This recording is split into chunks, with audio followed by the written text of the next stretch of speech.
विद्यार्थी परिषद के कृषि आयाम से जुड़े सभी मित्रों को नमस्कार। मुझे प्रसन्नता है श्री गजेंद्र सिंह जी ने आप सब लोगों से समन्वय बनाकर यह कार्यक्रम आयोजित किया और मुझे कृषि के क्षेत्र में सरकार के द्वारा जो उल्लेखनीय कदम हैं उनको आप सबके समक्ष रखने का यह अवसर प्रदान किया। हम सब इस बात को भलीभांति जानते हैं कि विद्यार्थी परिषद विद्यार्थियों के क्षेत्र में काम करने वाला एक ऐसा संगठन है जो विचार आधारित भी है और कार्यकर्ता आधारित भी है। और मैं ये कहूँ तो अतिशयोक्ति नहीं होना चाहिए अगर भारतवर्ष में विद्यार्थियों का और विद्यार्थी समस्याओं को संबंधित मंचों पर रखने वाला अगर कोई प्रतिनिधि संगठन है तो उस संगठन का नाम विद्यार्थी परिषद है। अखिल भारतीय विद्यार्थी परिषद विद्यार्थियों के क्षेत्र में, पठन पाठन के क्षेत्र में, रिसर्च के क्षेत्र में और शिक्षा से जुड़े अनेक आयामों के क्षेत्र में समय समय पर अपनी भूमिका का सफलतापूर्वक निर्वहन करता रहता है। और उसी दायित्व निर्वहन के अंतर्गत आज कृषि आयाम से जुड़े हमारे सभी मित्रों की यह बैठक आयोजित हो रही है। आज सारा देश कोरोना वायरस के संकट के दौर से गुजर रहा है। पूरी दुनिया इस वायरस की चपेट में है।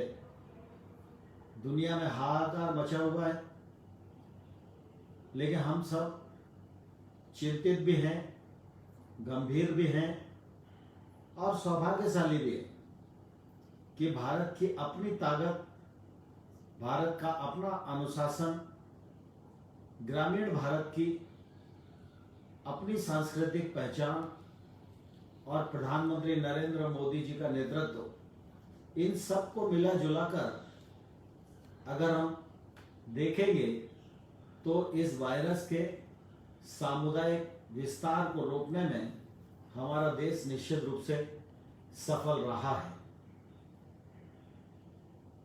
भारत कृषि प्रधान देश है और कृषि हमारी प्रधानता प्रारंभ से रही है। भारतीय जनता पार्टी हो, समविचारी संगठन हो, भारत सरकार हो, राज्यों में हमसे जुड़ी सरकारें हों, सबकी प्राथमिकता पर हमेशा से किसान, कृषि, गांव और गरीब रहा है। आज लॉकडाउन की स्थिति है।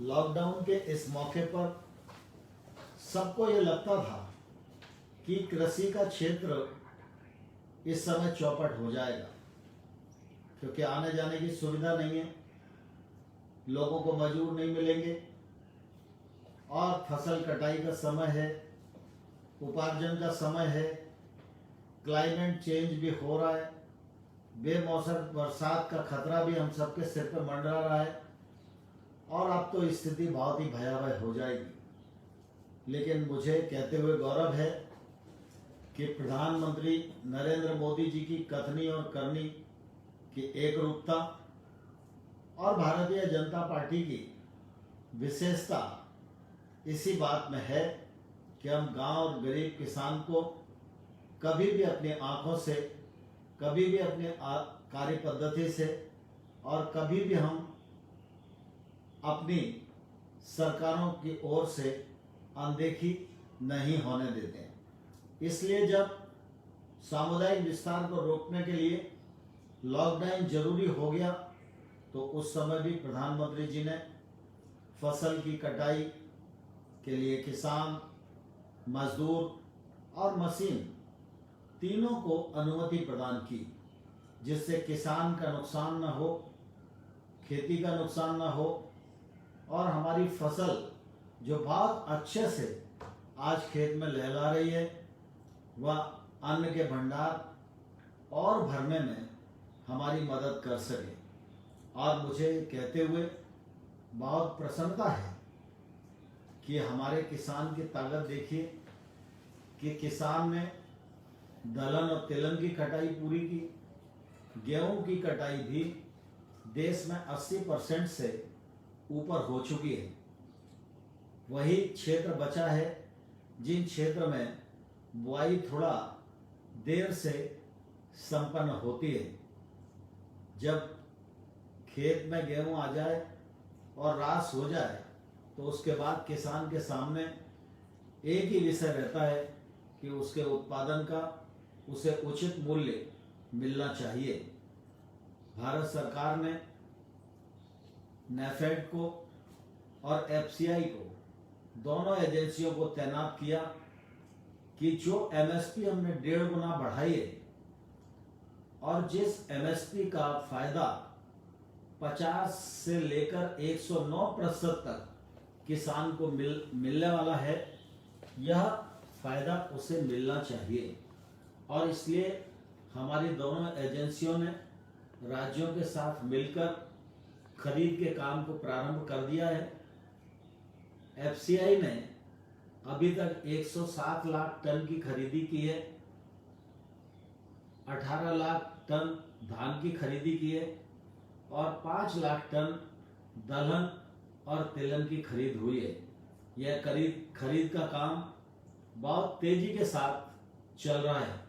मुझे कहते हुए भी प्रसन्नता है कि ऐसी स्थिति में लोगों को लग रहा था कि कटाई कैसे होगी, लेकिन कटाई भी हुई, उपार्जन भी हो रहा है और ग्रीष्म ऋतु की जो फसलें हैं उन फसलों की बुआई भी हमारे किसान ने 57.07 लाख हेक्टेयर में की है, जो गत वर्ष की तुलना में 38% अधिक है।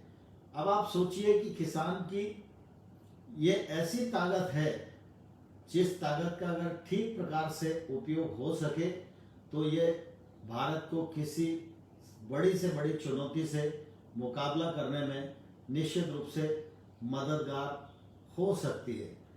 मैं किसानों को आपके माध्यम से धन्यवाद देना चाहता हूं कि उत्पादन की दृष्टि से अगर आप देखेंगे तो 18-19 में खाद्यान्न का उत्पादन 28 करोड़ टन था, 19-20 में यह बढ़कर 29.9 करोड़ हो गया और मुझे पूरा विश्वास है कि 20-21 में यह हमारे लक्ष्य के अनुरूप उत्पादन होगा, क्योंकि मौसम विभाग की जो जानकारियां आ रही हैं उसके आधार पर मुझे ये कहते हुए प्रसन्नता है कि आगामी वर्ष भी हमारी फसल बहुत अच्छी होगी। बागवानी की दृष्टि से भी अगर आप देखेंगे तो 18-19 में 310.74 मिलियन टन पैदावार हुई थी और 19-20 में बढ़कर यह 313.35 मिलियन टन हो गई है। दलहन की दृष्टि से भी अगर हम देखेंगे तो गत वर्ष 17 लाख मिलियन टन पैदावार हुई थी और इस वर्ष 23 लाख मिलियन टन पैदावार हो रही है। सरकार ने भी इस दिशा में कोई कसर छोड़ी नहीं है।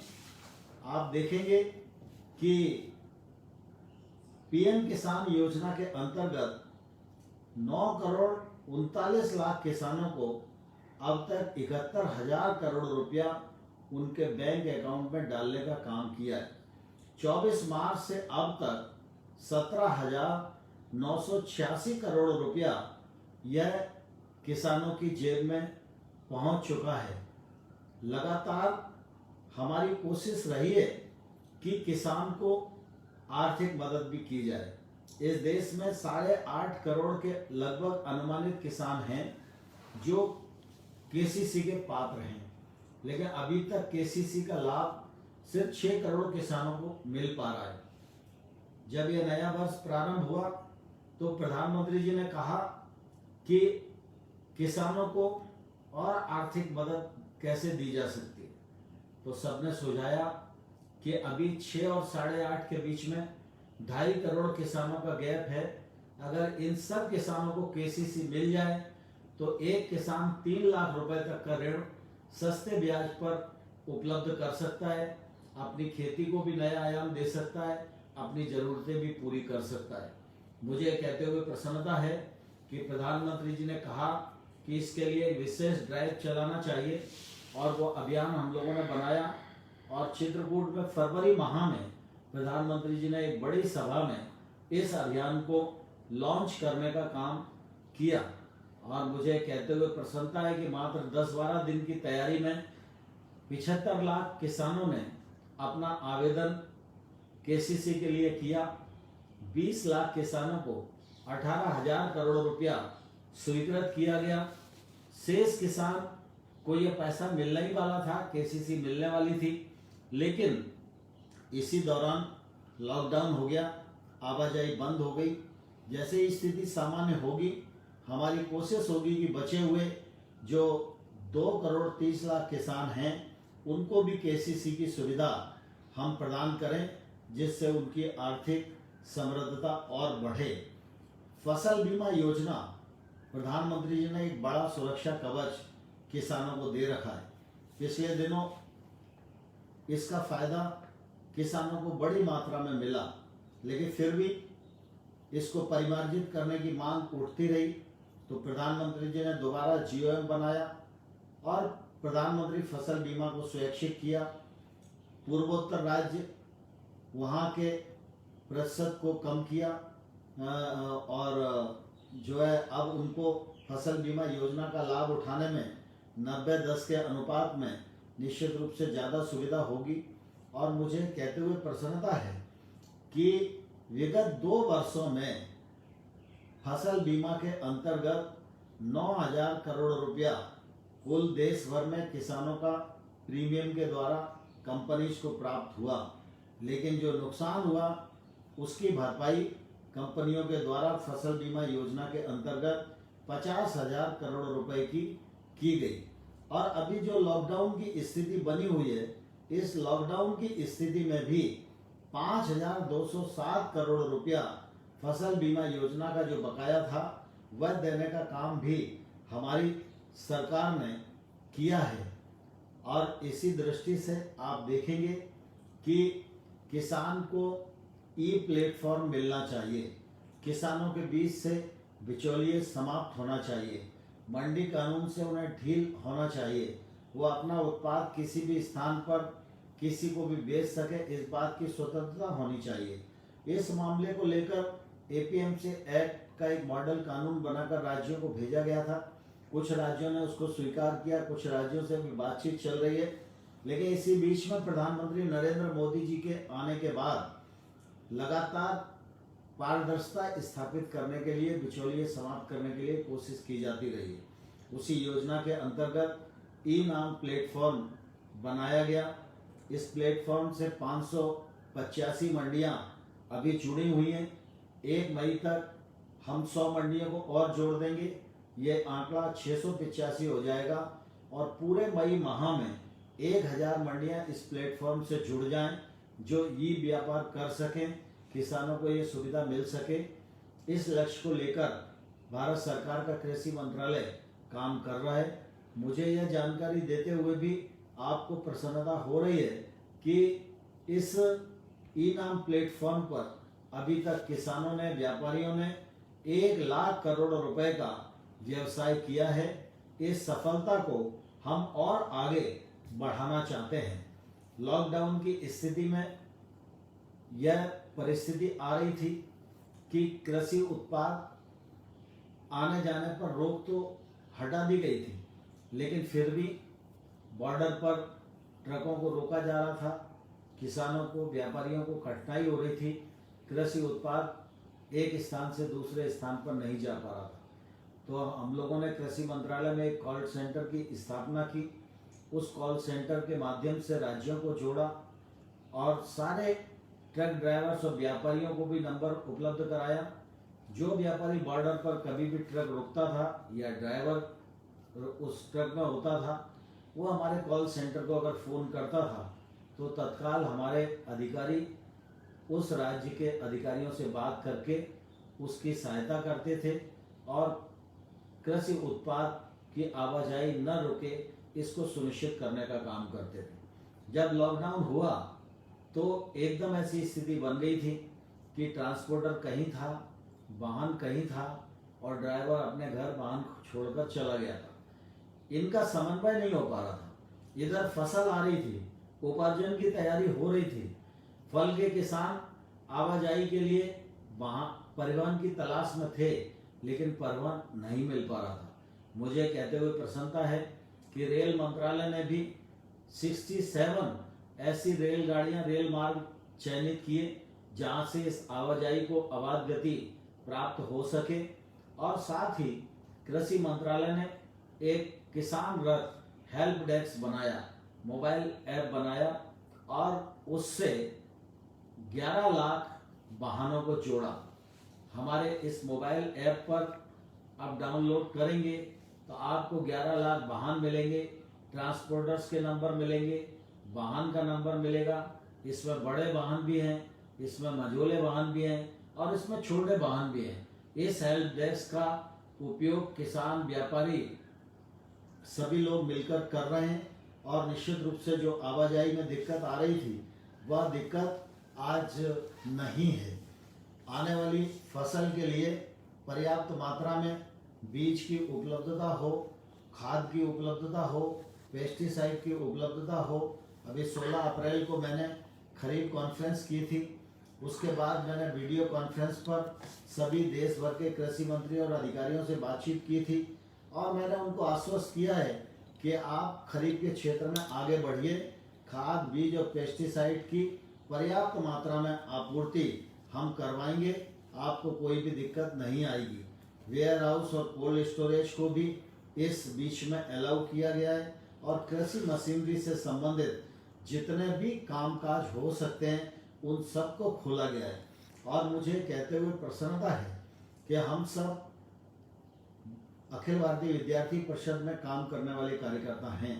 गांव, गरीब, किसान हमारे चिंतन का हमेशा से अंग रहा है। आज अगर मैं ये कहूँ तो अतिशयोक्ति नहीं होना चाहिए कि लॉकडाउन की अवस्था में भी प्रधानमंत्री जी ने ग्रामीण अर्थव्यवस्था को बल देने के लिए पूरा का पूरा ग्रामीण भारत खोल दिया है। कृषि के कार्यों के बारे में मैंने आपको अवगत कराया। कृषि के कार्य और कामकाज पूरी तरह चालू है। गांव में किसी प्रकार की आपूर्ति की कमी नहीं है, लेकिन गरीब भी परेशान न हो और गांव में आर्थिक गतिविधियों को बल मिल सके। इस दृष्टि से आपने देखा होगा कि हर गरीब आदमी को 3 महीने का एडवांस खाद्यान्न उपलब्ध कराने का काम भारत सरकार ने किया और इन्हीं लोगों को 5 किलो खाद्यान्न और 1 किलो दाल यह निःशुल्क रूप से उपलब्ध कराने का काम किया। जो खाद्यान्न हम देते हैं वो 2 रुपए किलो गेहूँ और 3 रुपए किलो चावल यहाँ से भेजा जाता है। ये इसमें पूरा का पूरा जो पैसा है वह केंद्र सरकार का है, राज्यों की इसमें हिस्सेदारी नहीं होती है। ये भी एक बहुत बड़ी सब्सिडी है। एक तौर से हम 20 रुपए किलो का गेहूं खरीदते हैं और 2 रुपए किलो में आम जनता को उपलब्ध कराते हैं। यह कराने का भी काम भारत सरकार ने किया। इसी का परिणाम है कि लॉकडाउन की इस अवस्था में भी इतना दिन गुजर गए, खाद्यान्न की कमी किसी घर में नहीं है। दूध की आपूर्ति की गई, सब्जी की आपूर्ति की गई, दलहन की आपूर्ति की गई। और ग्रामीण भारत में आप देखिए तो पिछले बार प्रधानमंत्री जनधन योजना के खाते खोले गए थे। उसमें शहरी महिलाएं भी शामिल थी, गांव की महिलाएं ज्यादा शामिल थी। जनधन खातों में 36 करोड़ लोगों ने खाते खोले। 36 करोड़ में 20 करोड़ 40 लाख महिलाओं के खाते हैं। ऐसी 20 करोड़ 40 लाख महिलाओं को 500 रुपए 3 किस्तों में देना यह प्रधानमंत्री जी ने घोषित किया। इसमें 30,600 करोड़ रुपए की तरलता आम गरीब बहन तक पहुंचेगी। और मुझे कहते हुए प्रसन्नता है कि मेरे मंत्रालय ने प्रधानमंत्री जी की इस घोषणा के अनुरूप एक किस्त 10,200 करोड़ रुपए की बहनों के खाते में पहुंचा दिए और उसमें से 4,000 करोड़ रुपया बहनों ने उपयोग के लिए निकाल भी लिया है। ग्रामीण क्षेत्र में मनरेगा एक वैकल्पिक रोजगार की योजना है। मनरेगा के अंतर्गत 6 से 7 करोड़ मजदूर अदल बदल करके काम में आते हैं। यह गांव में बहुत सारे मजदूर बाहर से भी आ गए हैं। फिलहाल खेती का काम खत्म होएगा तो निश्चित रूप से वहाँ वैकल्पिक रोजगार की आवश्यकता होगी। बाहर लोग काम के लिए भी नहीं जा पा रहे हैं, इसलिए गांव में ही काम मिले, इस दृष्टि को ध्यान में रखते हुए मनरेगा के मजदूरों का जो 7,300 करोड़ रुपया था मटेरियल और मजदूरों की मजदूरी, उसको सबसे पहले 100% चुकता केंद्र सरकार ने किया राज्यों को, और 20,000 करोड़ रुपया और हम लोगों ने ग्रामीण क्षेत्र में मनरेगा के वैकल्पिक रोजगार को उत्पन्न करने के लिए राज्यों को जारी कर दिया है और 33,000 करोड़ रुपए की स्वीकृतियां भी हमने उनको भेज दी हैं। इससे वो आने वाले कल में मनरेगा के काम को गति दें, जिससे कि आर्थिक गतिविधियां बढ़ेंगी, मजदूरों के हाथ में, गरीब आदमी के पास पैसा रहेगा तो निश्चित रूप से इससे बाजार को भी बल मिलेगा और ग्रामीण क्षेत्र के लोगों का भी जीवन सुगम हो सकेगा। मनरेगा के अंतर्गत बड़ी संख्या में जल संरचनाएं निर्मित हों, जल संरक्षण के लिए काम हो, ये निर्णय इस बार हमने किया है और मई जून में ये काम प्राथमिकता के आधार पर हो, यह सुनिश्चित करने का काम किया है। आज भी मेरी ग्रामीण विकास मंत्रियों के साथ वीडियो कॉन्फ्रेंसिंग थी। सभी मंत्रियों को मैंने आग्रह किया है कि इस काम पर हम लोगों को बल देना चाहिए। ग्रामीण क्षेत्र में आप सबको ध्यान है, जब वाजपेयी जी प्रधानमंत्री थे उस समय प्रधानमंत्री ग्रामीण सड़क योजना बनी थी, लेकिन वाजपेयी जी की सरकार बीच में चली गई, इसलिए ये योजना आज भी पूरी नहीं हुई है और इस योजना को पूरा करना, इसका बीड़ा नरेंद्र मोदी जी की सरकार ने उठाया है। मेरे ग्रामीण विकास के अंतर्गत इस पर काम किया जा रहा है। प्रधानमंत्री जी ने इस योजना के तीसरे चरण की भी घोषणा कर दी है और तीसरे चरण में भी हम लोगों ने 14,000 किलोमीटर सड़कें स्वीकृत कर दी हैं। 17,000 किलोमीटर सड़कें एक महीने में हम लोग स्वीकृत कर देंगे। थर्ड फेज में 80,285 करोड़ रुपए की लागत से 1,25,000 किलोमीटर सड़कों का निर्माण होना है, उनको भी इस दौरान काम करने की अनुमति प्रदान कर दी है। गांव-गांव में सड़कें बनेंगी तो क्रेशर चलेंगे, गिट्टी तोड़ने के लिए मजदूरों को मजदूरी मिलेगी, मशीनें चलेंगी, तो निश्चित रूप से ग्रामीण अर्थव्यवस्था को इन सड़कों से अधोसंरचना तो विकसित होगी, लेकिन आर्थिक गतिविधियों को भी बल मिलेगा। प्रधानमंत्री आवास योजना से आप परिचित हैं।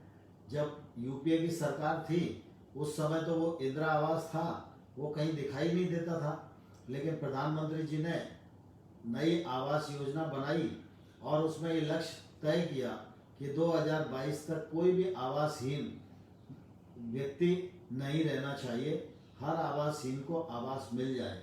मुझे कहते हुए प्रसन्नता है कि हमारी सरकार आने के बाद हम लोगों ने 1,78,00,000 आवास अभी बनाए हैं और 2,21,00,000 आवासों की स्वीकृति प्रदान कर दी गई है। इस योजना के अंतर्गत राज्यों के पास भी अभी 12,000 करोड़ से अधिक पैसा है। 1,000 करोड़ रुपए की एक किस्त अभी हम लोगों ने और जारी की है।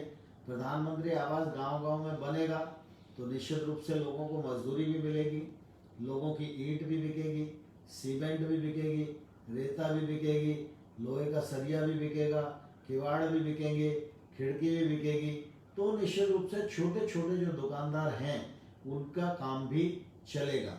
ग्रामीण क्षेत्र में एक बहुत बड़ा नया संसार खड़ा हुआ है, वो है सेल्फ हेल्प ग्रुप का। 63 लाख सेल्फ हेल्प ग्रुप ग्रामीण विकास के अंतर्गत पंडित दीनदयाल उपाध्याय राष्ट्रीय आजीविका कार्यक्रम के अंतर्गत काम करते हैं। इन समूहों से 7 करोड़ बहनें देश भर में जुड़ी हैं। आप सब ने भी इस बार देखा होगा, ये बहनें ग्रामीण क्षेत्र में एकदम अंतिम व्यक्ति के रूप में काम करती हैं, गरीबी से पीड़ित हैं, लेकिन ये अपना छोटा छोटा उत्पाद बना रही हैं। प्रधानमंत्री जी ने इनको भी सहूलियत दी ये अब 20 लाख रुपए तक का आसान किस्तों पर और कम ब्याज पर बिना गारंटी के लोन ले सकेंगी और अपने उद्यम को बढ़ा सकेंगी। सेल्फ हेल्प ग्रुप ने इस कोरोना युद्ध में लड़ते हुए बहुत सराहनीय योगदान दिया है। 5 करोड़ से अधिक मास्क बनाने का काम सेल्फ हेल्प ग्रुप ने किया। 3 लाख लीटर से अधिक सैनिटाइजर बनाने का काम किया। जगह जगह पर सेल्फ हेल्प ग्रुप साबुन बना रहे हैं, उनके माध्यम से गांव को साबुन मिल रहा है। इस प्रकार से अगर हम देखेंगे तो पूरा ग्रामीण भारत लॉकडाउन के समय भी एकदम खुला हुआ है। और मैंने आज मंत्रियों को कहा है कि अब हमारी जिम्मेवारी है कि हम अपने मुख्यमंत्री से बात करें, कलेक्टर से बात करें, इन सारी गतिविधियों को आगे बढ़ने में हम अपनी भूमिका का निर्वाह करें। मुझे विश्वास है कि अगर हमारा ग्रामीण भारत और हमारे देश का किसान अगर ये दोनों सशक्त और समृद्ध होंगे तो हिंदुस्तान दुनिया में किसी भी बड़ी से बड़ी चुनौती से लड़ने में, जूझने में और उस पर विजय प्राप्त करने में पूरी तरह सक्षम होगा।